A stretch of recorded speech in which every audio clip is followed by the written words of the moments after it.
What's going on, people? It's Hajimoto here. I've got another tutorial slash Hajimoto tip that I presented to you about a year ago on one of my springers.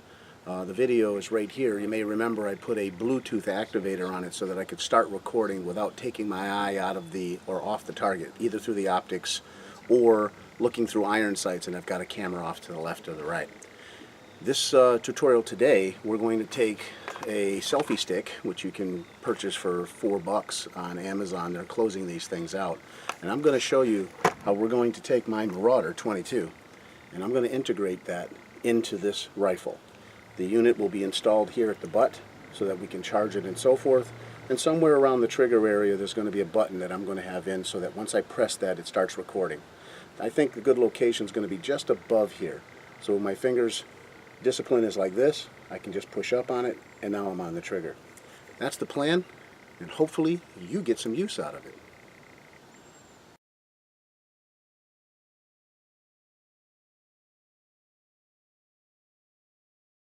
Okay, so it only makes sense that the first place that we start is with the selfie stick so that we can show you how these things are put together and how we're going to use it. Now in the selfie stick, they give you the charging cord, which we'll probably hang on to. It's a bit short for our needs, but we're going to hang on to it anyway. And we've got the actual selfie stick itself, a holder bracket, which if you just want to hang on to that for your collection, and a mirror that goes on the back of the, or sticks on the phone so that you can see what the lens is capturing if you're using this as a selfie stick. So we're not going to use that either. So for right now, we're just going to keep the cord, the bracket, and the mirror in the box. Put that off to the side. Here's the selfie stick itself. At the bottom is where you charge it. There's a switch to turn it on and off. And there's a little LED that tells you when it's on or when it's off. I'm not sure you'll be able to see that in this video, but it's on. There should be a blue LED. Cut my hand around it. I don't know if you can see it in the video. Off. On. So what we're going to do, and there's a little switch right here that's built into this that turns it on and off so that you can take photos. We're going to be taking this entire sleeve out along with the micro switch, and that's what we're going to use in our gun. This particular run of wire may be a bit short for our needs, so I may have to extend that. We'll figure that out once we get there. So let's get her apart.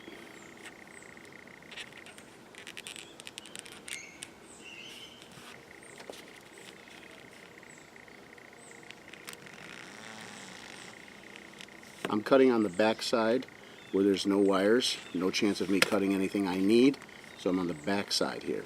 If there's wires, as you can see, they're on the front. We want to keep those intact. That is our micro switch right there, very, very small micro switch, which is a momentary switch. Comes down to the inside to the battery pack and the actual Bluetooth transmitter. So the first thing we're going to want to do is just cut the tape that they've got holding this micro switch down so that it's loose, so that when we start to pull the bottom out, we can pull the assembly out. All I'm doing is cutting the cellophane, not cutting the wires, keeping the wires intact. So now we've got the wire able to be moved, and down here you can see they put little crimps in the steel to hold this assembly in. We're going to hold the assembly firm, and we're going to just rock it back and forth to try to get it to let go of those crimps. And all it is a plastic plug that they stuffed into the pipe. And we're just real carefully pulling it out, like that. So it goes into the inner workings. This is really what we're in this for. That's what we wanted out of the unit. So the unit itself has a plastic collar that holds together two halves, an upper half and a lower half. We really want to just try to keep this thing together as a unit. So what I'm going to do is, I don't want this sleeve on here, because what I'm going to be doing is when I make the hole through the bottom of the rifle stock, it's going to fit so tightly in the stock that it's going to hold these two together for me. So I don't really want this sleeve. That's not what I want. So here's the unit that we need. This is where we're going to start. So what I'm going to do now is show you the rifle and how we're going to start with that. Okay, so now we've got the rifle on the table here, and there's two areas that we're really concerned about. One is going to be down here, and that's where we're going to try to take this assembly and install it in like so. And as you can see, I can get the wire pretty close to where I want it. The length looks like it's going to be pretty close. So even if I have to come underneath here so that it makes my life easier, that's what I'm going to do, maybe even back here.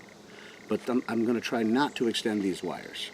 So from there, coming up inside to there, looks like it's going to work well. The second part that we have to be concerned about is this area here, because that's where our button's going to be located. So I think the best thing for me to do is get the action out of the stock, get this thing down just to the stock itself, so that we can concentrate on getting that hole where we need it.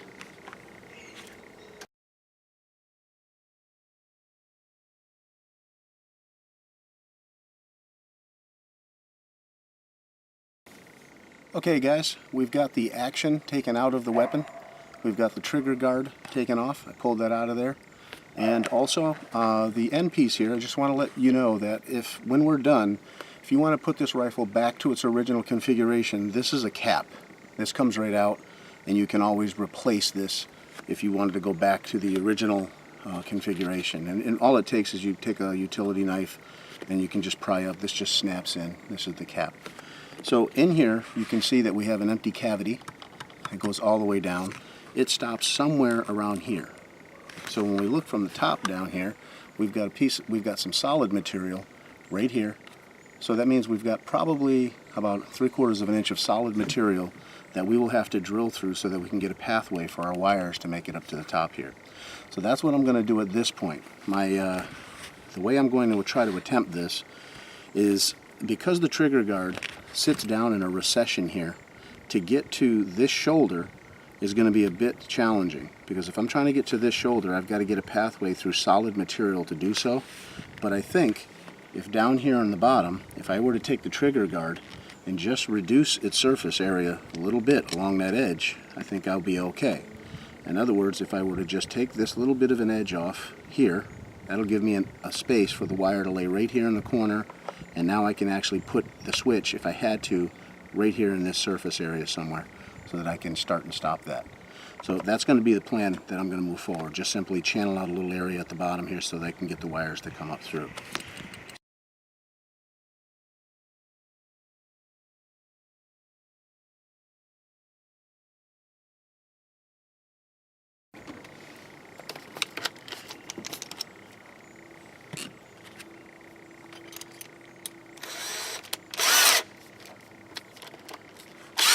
Now remember, because I want the switch on this side, because I'm right-handed, I'm going to want to have the channel somewhere on this side. So I'm going to try to stay to the side over here as much as possible, to the side that I want to have the channel for the wire to go through. So that's where we're going to begin.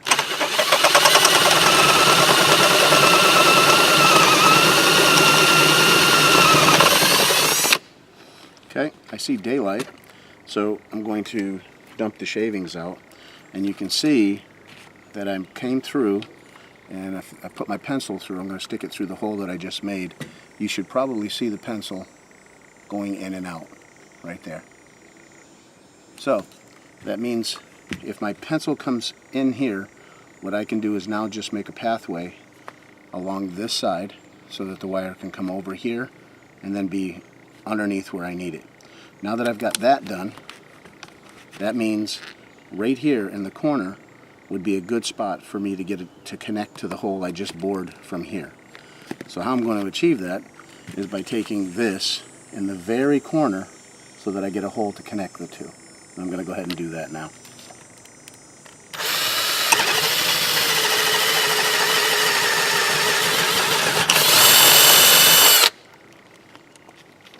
Okay.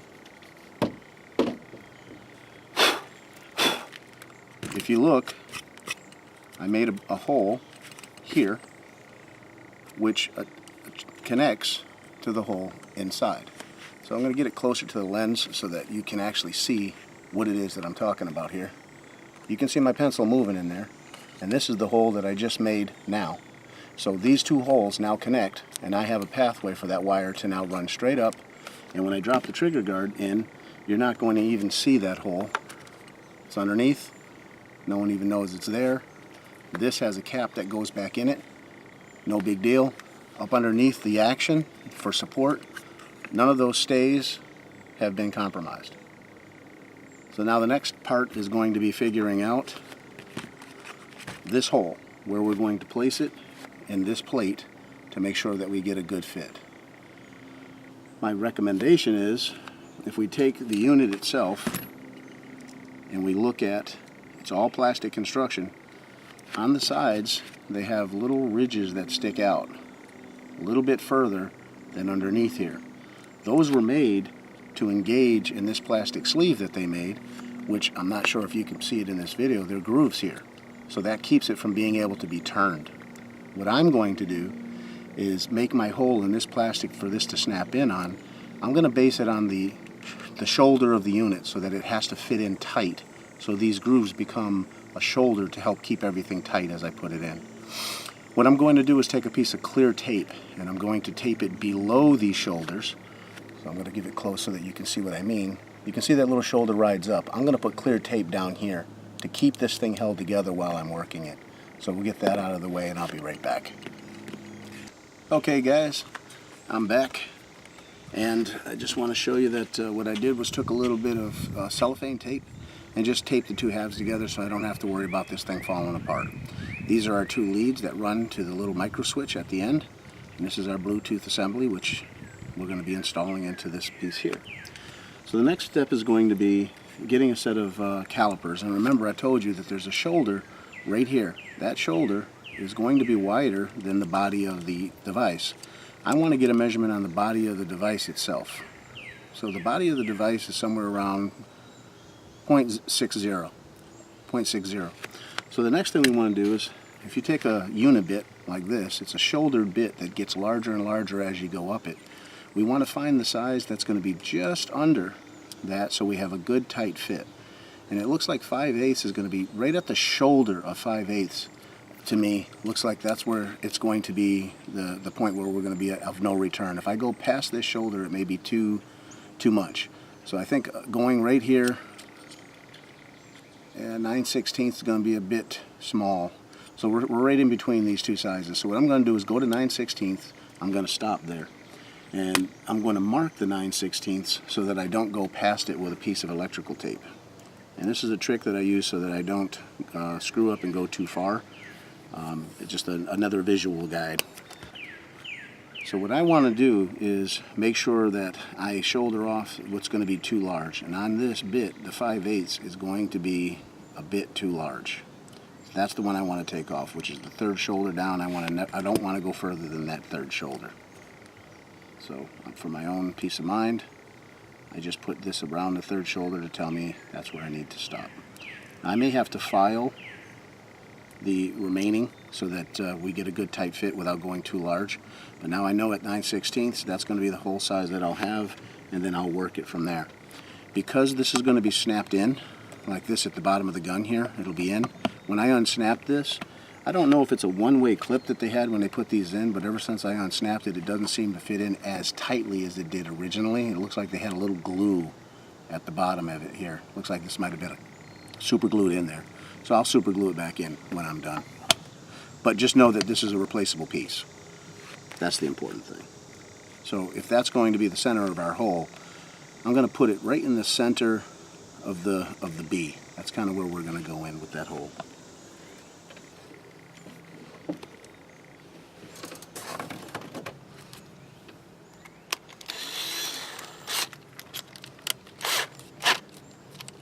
Okay. So we want to go right in the center of the B here.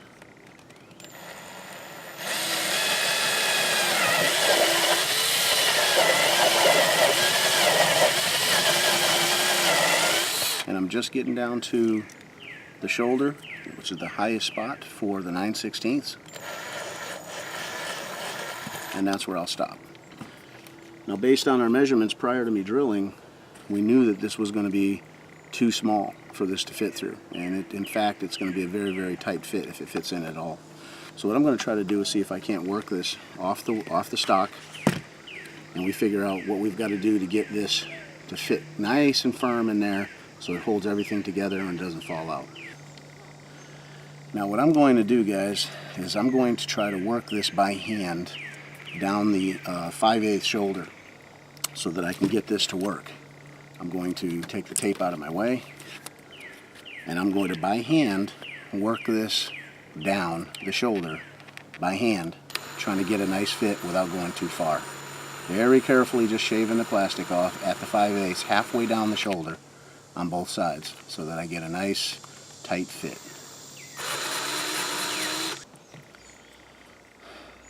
Okay guys, as you see, I worked through the hole, got it to fit down in tight. Once I got it to fit fairly tight, I put a layer or two of electrical tape around it so that it gave a little bit of material so that it swelled, so it was a really tight fit fitting in. So now we have the plug on the bottom, that's done, and we have to work how we're going to get the wire to run up in here. Now the reason that I used such a large hole here was when I bored through is the width of this thing's about 1/8 of an inch, and I just didn't want to have any issues running the wire up through.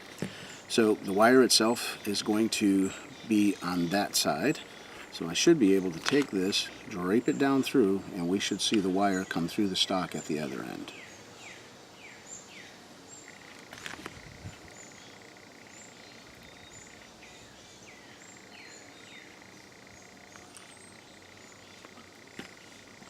Okay, like that. So now here's our switch, our micro switch, which eventually we want to have in this location, here, like that. Or I can put it back here. I can just put it somewhere where it's discreet, where it's not seen. So I'm trying to, I'm sorry, you can't even see it. So now that we have the cap installed, it's back in, and I've run the wire down, you can see that our wire comes up underneath where our trigger guard's going to be, and we have to figure out a way of getting that micro switch to live somewhere in this area so that we can just take our finger, turn it, and we've got the camera on or off. It could be back here, but you have a tendency to grip here when you pick up, and you might turn it on and off. So what I'm going to do now is start working out a plan that's going to allow me to put that switch in this general location somewhere.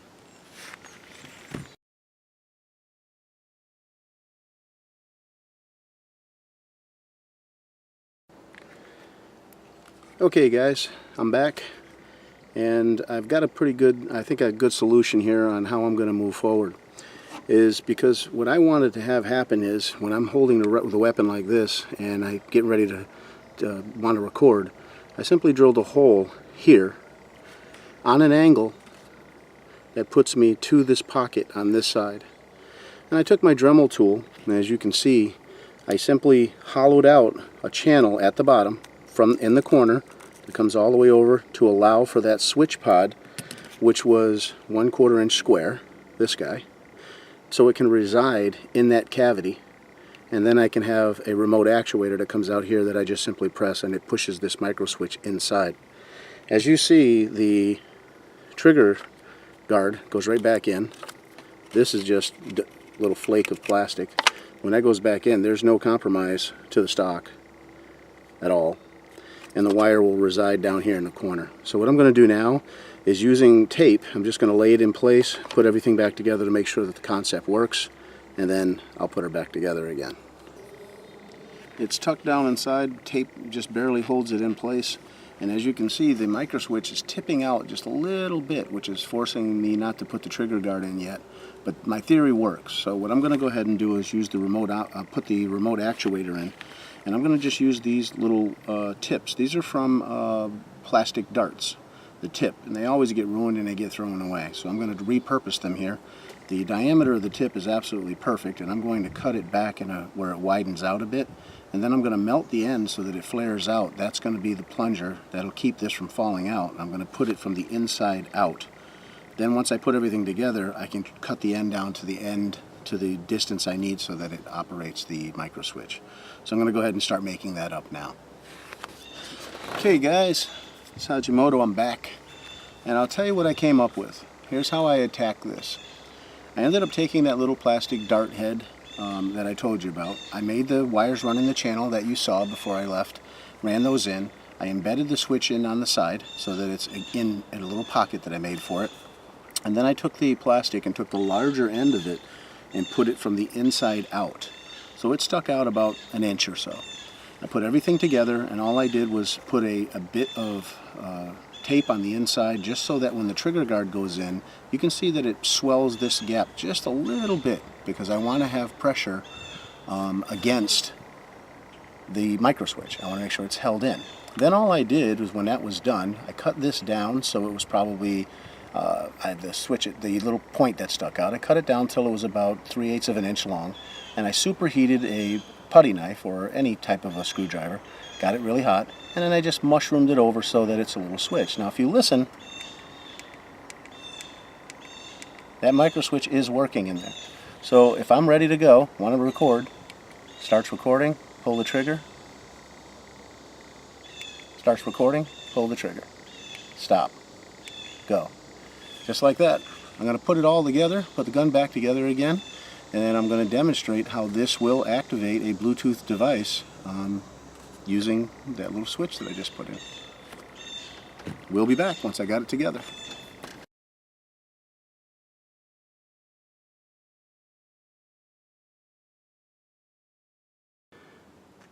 Okay guys, this is the Marauder all back together again. This is my phone, which I paired to the selfie stick, which is installed in the stock, which I'll show you in a second. This is the little switch that we made. That's just above the trigger so that I can just push it with my finger and start recording. So you notice down here, that is not recording right now. And if you listen, you'll hear the click and you'll see it recording.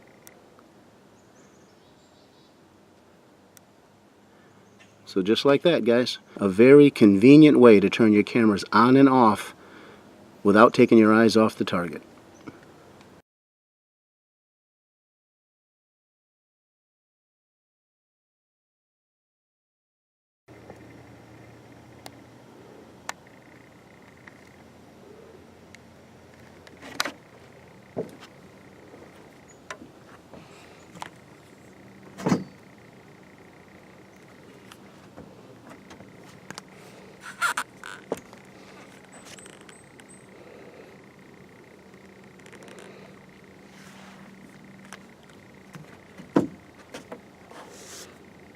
So there we go, my air gun brethren. Another video done.